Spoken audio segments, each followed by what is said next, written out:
Yes, your time. Action, please. Psychophysics and sensory thresholds. We discussed what are the dependent variables in psychophysical experiments. The dependent variables are the judgments of absolute or difference between stimuli or the absolute detection of a stimulus. Those are some of the dependent variables, and those are the judgments that we want to see. So, these dependent variables are interest of our study. But what are the independent variables? The major independent variables manipulated in psychophysical studies and experiments are the magnitude and the quality of stimuli. ठीक है, आप change करते हैं intensity को, आवाज को louder कर देते हैं. Intensity is the physical correlate of loudness of a tone. So the physical correlate of loudness of a tone would be a manipulation of stimulus magnitude. So sound का magnitude क्या है, उसके हिसाब से आपका psychological जो dependent variable है कि आप कितनी loudness experience करते हैं. So independent is the magnitude of the physical stimulus and dependent is the psychological experience of loudness. इसी तरह किसी सब्जेक्ट का वेट किसी ऑब्जेक्ट का अगर आप जो है वो वेरी करते हैं, या किसी लिक्विड में कोई ख़ास खुशबू ऑर्डर आप डालते हैं और उसकी कंसंट्रेशन कितनी है, 1 ड्रॉप है, 4 ड्रॉप हैं, 1 चमचा है, पानी में चीनी का 1 दाना है या 10 दाने हैं या 20 दाने हैं. So those are the magnitude of stimuli, and what they experience as sweetness or loudness or heaviness are the dependent variables. So independent variables are always magnitude of the stimuli, the physical stimuli. अब जो frequency है वो physical correlate है pitch का. Pitch is a psychological experience of how we experience a sound.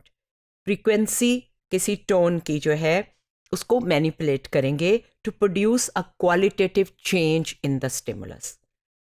Other qualitative judgments could require that observer compare different foods like spinach versus turnips. शलजम और साग के टेस्ट को वो कंपेयर कर रहे हैं, तो उसमें आप किसी में वो बढ़ाते जाएंगे एक चीज़ का टेस्ट, और कहाँ पे वो उसको डिटेक्ट करते हैं, या दोनों के टेस्ट में वो किसी एक चीज़ पे कि दोनों में से सॉल्टी क्या है या दोनों में से कड़वे कौन से ज़्यादा हैं, whatever judgement you require, आप फिजिकल जो उसकी प्रॉपर्टी है फूड की उसको करेंगे. और अगर पिच का एक्सपीरियंस है तो उसके लिए आप फ्रीक्वेंसी को मैनिपुलेट करेंगे. नाउ आप किसी को कहते हैं कि इन 2 आवाज़ों में क्या फ़र्क है.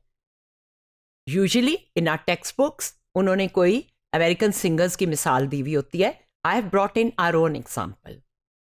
सो those who have listen to these two great singers in this generation would know that Reshma has a different pitch from Naira Noor. Lambi judai. That's how you hear Reshma. But आज बाजार में पाब जोला चलो, that's Naira Noor. So you see this difference, you always recognize it is because of the frequency in the sound, but you experience it as pitch. There is no way you can change how these 2 voices sound in pitch by increasing or decreasing the volume. It's a quality of that sound. So this is just one example of a very interesting phenomena which is called pitch, and all the music sense and hearing things is related to this experience of pitch. Stimulus बाहर भी होता है और आपके अंदर भी होता है. आपको अंदर से भी जैसे पेन का है या बॉडी की सेंसेशंस फील होती हैं. एक स्टिमुलस होता है जिसको इन्वायरमेंट में मौजूद होता है, और कुछ स्टिमुलाई होते हैं जिन्हें आप अटेंड करते हैं. So environmental stimuli, attended stimuli, stimulus outside, stimulus inside. जितनी इन्वायरमेंट में चीज़ें हैं वो इन्वायरमेंटल स्टिमुलाई है. और जो अटेंडेड स्टिमुलाई है वो मोमेंट टू मोमेंट चेंज होता है. अभी मैं वो आवाज़ सुन रही हूँ, फिर मैं कोई और आवाज़ सुनूंगी, अभी मैं उस चीज़ को देख रही हूँ, फिर किसी और चीज़ को, वो है जिसको हम अटेंड कर रहे हैं. A sensory threshold can be defined generally as a stimulus intensity that produces a response in half of the trials. 10 दफ़ा पूछा है तो 5 दफ़ा उसने बताया हो आपको कि हाँ मैं सुन रहा हूँ. It's the level of strength a stimulus must reach to be detected.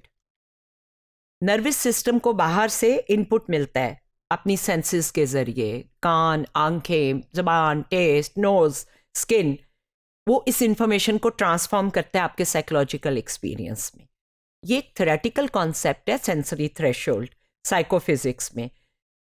जो इस थ्रेशोल्ड से नीचे कोई स्टिमुलस है, हल्की आवाज़ है या हल्की लाइट है या हल्का टेस्ट है, तो वो आपको नहीं महसूस होगा. इसीलिए हम इसको वो दहलीज कहते हैं जिसके ज़रिए हम थ्रेशोल्ड क्रॉस करके सेंसेशन को डिटेक्ट करते हैं.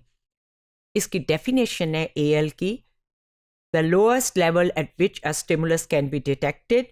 Recognition threshold ये होता है the level at which a stimulus cannot only be detected but also recognized कि ये आवाज़ है किस चीज़ की, ये टेस्ट है किस चीज़ का.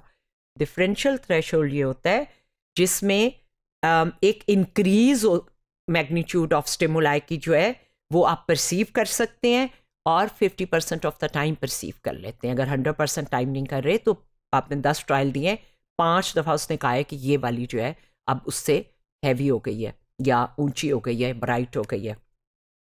टर्मिनल थ्रेशोल्ड ये होता है एक ऐसा लेवल या एक ऐसा बैरियर जिसके बाद हम स्टिमुलस को डिटेक्ट कर ही नहीं सकते.